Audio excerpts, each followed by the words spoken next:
Good day, you're watching the news from Kazakhstan. I'm Askat Sharaliyev, bringing you all the top stories. Healthcare Minister Jaksalik Doskaliyev is in the Central Hospital of Astana, treated for a severe stroke.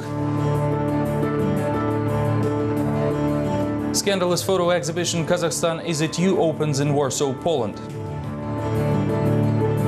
An apartment block in Pavlodar constructed through the state housing program is literally falling apart, endangering lives of tenants.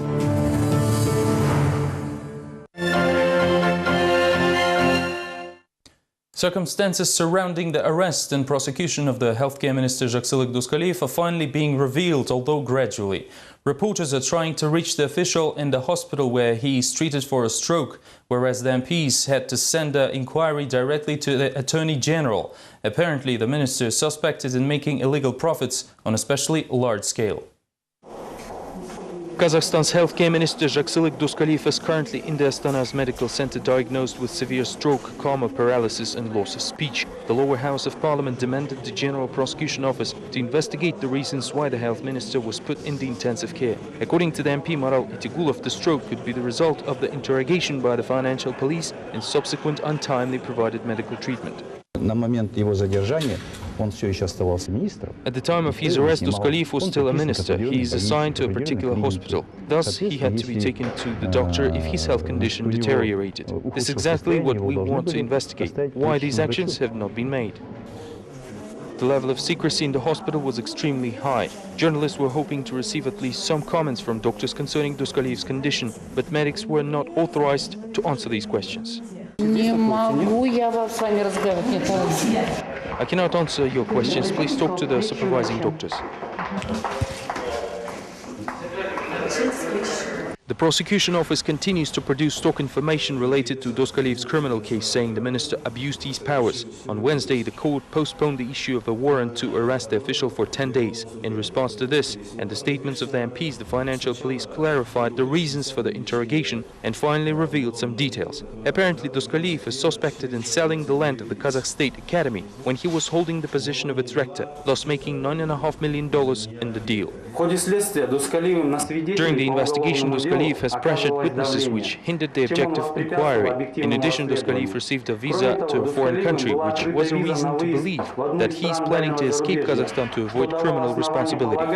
Doskaliyev's ward in the hospital is heavily guarded. It is still unclear why the bygone case surfaced now and what is the reason for the persecution of the medical practitioner. Interestingly, Jaksalik Doskaliyev currently remains a healthcare minister, even in a coma.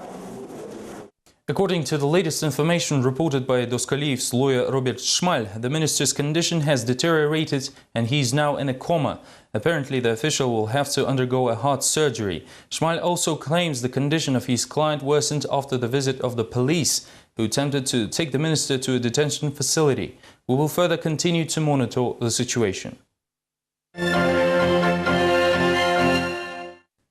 Public election, the new arc of instability, was held in Almaty on Wednesday. French research of security issues in Central Asia was presented by a Western political analyst, Merlin Leroulet, who believes the insecurity in the region is actually beneficial for Kazakhstan to some extent.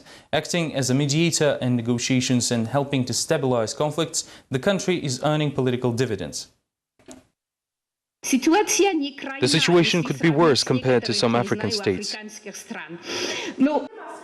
The comparison with Africa is akin to a barometer of instability. At the election in Almaty, French political scientist Madeleine Laruelle talked about the role of a conflict solver, emphasizing that the Kazakhstan-led OSCE was virtually powerless during the recent revolution in Kyrgyzstan. The expert hinted that the West would like a more substantial dialogue. Interesting and important things are done through the OSCE, but it is not enough. At the same time, all other regional organizations where Kazakhstan holds membership are not connected to Europe directly, with the exception of the NATO cooperation or the partnership with Russia through the SCO. It is hard for the West to find an institutionalized platform to discuss this with Kazakhstan.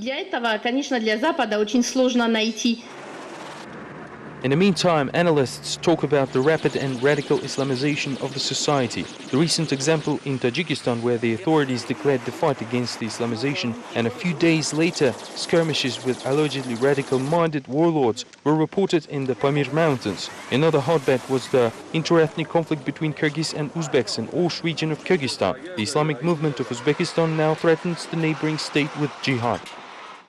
The purpose of this action was not only to create chaos and unmanageable situation in the country, but also to drag Uzbekistan into this violent massacre, and as a result turning this inter-ethnic conflict into a confrontation of two neighboring countries of Kyrgyzstan and Uzbekistan.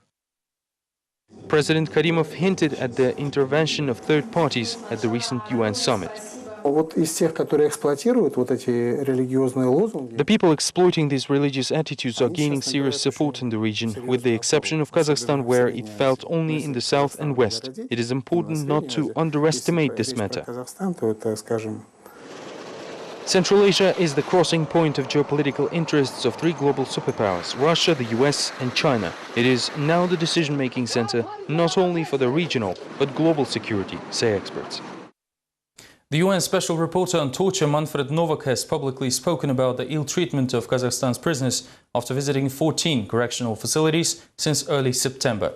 Before the arrival of the UN representative, prisons administrations brainwashed inmates into not disclosing the real situation in the area. In this regard, Novak recommended conducting a secret investigation of all torture complaints. The next report has the details. The authorities of the country have thoroughly prepared for the visit of the UN Special Reporter on Torture, Manfred Novak. The paint had barely dried in some prisons as the doors and walls have been hastily repaired shortly before the visit. Inmates of the Karaganda women prison were not allowed to sleep on the bunks before the arrival of the UN representative, as the prison administration was afraid that they will dirty the new beds. This, however, didn't prevent the prisoners, including minors, to complain to the foreign guest about the tortures and humiliation by the prison administration. I mean, they staged prison bans, certain prisons were freshly painted. Just before I came, I couldn't even touch the doors because they were still wet. The paint was so fresh that it was still wet. The UN representative was surprised to learn that the prison heads took the effort to instruct every inmate on how to behave and what information to conceal from the auditor. The leadership of the Correctional System Committee admitted that they were trying to please the visitor. This is done everywhere, and you do the same when you invite someone over. You just bring everything to order so that it looks better.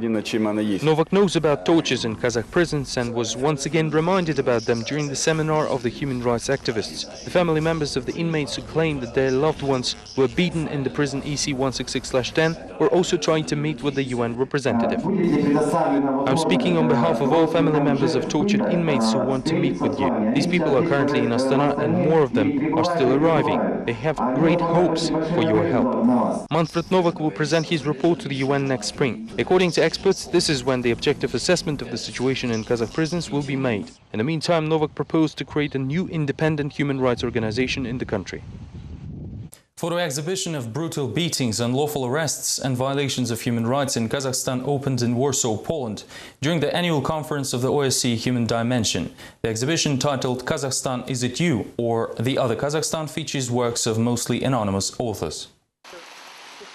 Even the rain could not prevent the opening of this exhibition. After all, the organizers and photographers of the presented images had to overcome more serious obstacles in the past. It is strictly prohibited to shoot images like these in Kazakhstan. This is the truth, and the authorities do not welcome it. The authorities attempted to sabotage the exhibition by sending out outrageous, slanderous letters. As you can see, the exhibition is taking place nonetheless. The exhibition features photographs made by reporters of the Respublika newspaper as well as the French photographer Yuri Bilak. The images show the police dispersing a peaceful rally in support of Yevgeny Zhovtis, the violent arrest of the reporters opposing the anti-democratic law on the leader of the nation. Among the first visitors of the exhibition was the EU MP Janusz Oniskiewicz, who noted that politicians in Europe are accustomed to quite a different image of Kazakhstan, and these pictures are frankly shocking. It is very important that I can meet with these courageous people who fight for freedom in Kazakhstan. This exhibition shows everything, all the aspects of life in that country. Be strong. We and the history support you. The photo exhibition opened on the eve of the annual OSCE conference on the human dimension. Not all the participants will listen to the reports of the human rights observance, but all of them will surely see this photo exhibition. The purpose of this event is to draw attention to Kazakhstan and happenings in our country. It should be seen that Kazakhstan, which chairs the OSCE this year, doesn't meet the requirements of a regular OSCE member state, not to mention the chairman. Representatives of Kazakh NGOs and independent journalists, including members of the Public Fund, Civil Action and newspaper Respublika, will talk about Kazakhstan's reality at the Warsaw Conference, trying to reveal everything that the country's authorities are carefully trying to conceal. Perhaps the saying that a picture is worth 1,000 words is really true this time.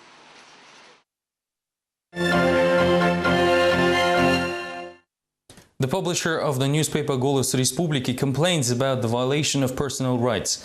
Despite the company's representative Sergei Utkin losing a case against the tax office on Wednesday, the publisher intends to uphold their rights in the High Court. The lawsuit of ADP Limited, the publisher of the newspaper Голос Республики, against the District Tax Department of Almaty was reviewed on Wednesday by the specialized Inter-District Economic Court of the city. According to the representative of the publisher, the tax officials groundlessly demand an integrated, unscheduled audit of the enterprise only because the infamous printing house Kometa S used to print the newspaper in the past. In fact, it should have been a counter-audit. They should have come to a newspaper and ran the audit of its relationship with the printing house. But in fact, the tax inspectors launched the examination for the entire period of the newspaper's existence when it didn't work with Kometa S. The plaintiff agrees with the audit but questions its volume. Lawyer Sergei Utkin believes the tax inspectors only have the right to check the documents related to the interaction of the publishing house and the newspaper. This is evidenced by an article of the law on private entrepreneurship. However, it took Judge Gulnar Mirjanova only 10 minutes to dismiss the claims. I dismiss this. The decision may be appealed within 15 days. Representative of the defendant, the tax administration of the Medeu district, decided to stay anonymous, revealing that he is not authorized to do many things beyond defending his point of view. I cannot talk to the press as I am not authorized to do so. This was the end of the conversation with the press. Sergei Utkin said that within 15 days the publishing house will send an appeal to the Almaty City Court, as the Wednesday decision is the direct contradiction with the current legislation. On Wednesday, the Construction and Housing Agency approved a feasibility study to starting the second stage of laying the Almaty subway. According to the feasibility study, the underground will be extended by 17 kilometers, adding the additional 11 stations. After the update, the first subway line will connect Almaty 1 hub with the micro-district Kalkaman. Its total length will be 25 kilometers. Reportedly, about $800 million were allocated for the construction of the first line, with more than $500 million still needed to complete the construction. The MPs, however, disagree with the plans of the country's leadership. Parliamentarian Amangildi Mamyshev believes the project is too costly, hence unnecessary. I do not exaggerate. I say that we need to really know when the subway will be completed. If there will be no clarity, we have to bring these people to account. The investments are too high. They will keep talking for 3 upcoming years, but we should not wait for that. We have to bring them to account.